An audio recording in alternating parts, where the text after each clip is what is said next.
Hello mga pogi, andito na naman ang pinaka-poging bida sa sarili niyang pelikula. So mga pogi, dahil nag-end season na pala, naglaro agad ako pagka-uwi ko galing trabaho, at inaasahan ko na malalakas makakalaban ko dahil kaka-end season lang.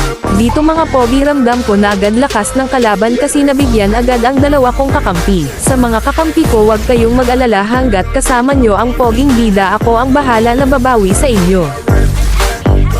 Dito mga pogi, habang kinukuha ko ang pagong, parang may binabalak na masama si Carmela, kaya inunahan ko na agad siya, kaya ayun, pinauwi ko na lang sa base nila. At para di naman malungkot si Carmela, pinasama ko agad itong Alpha. Dito habang kinukuha ko ang blue buff, walang awa na pinagtulungan ang poging bida, kaya ako naman ang umuwi ng base.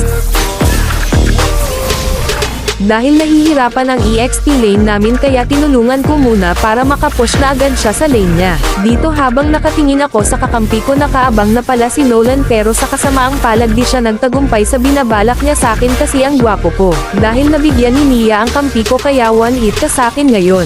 Dito balak ko sana double kill ang kalaban, kaso ang sakit ng tower nila.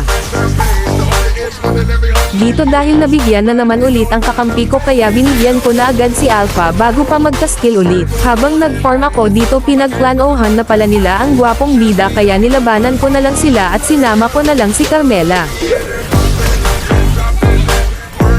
Dahil nang gigigil ako sa mage nila, kaya inubos ko ang skill ko sa kanya, kaya ayun na maalam bigla. At dito dahil low HP na si Terisla, binabalak pa ng dalawa na nabigyan siya, akala siguro nila sobrang kunat na nila, walang mapunat sa marami. Dito gusto ko sana kunin ang Lito, pero dumaan si Nolan, kaya siya na lang ang kinuha ko. Dahil si Mia na lang ang natira, tinapos na namin, baka matalo pa kami.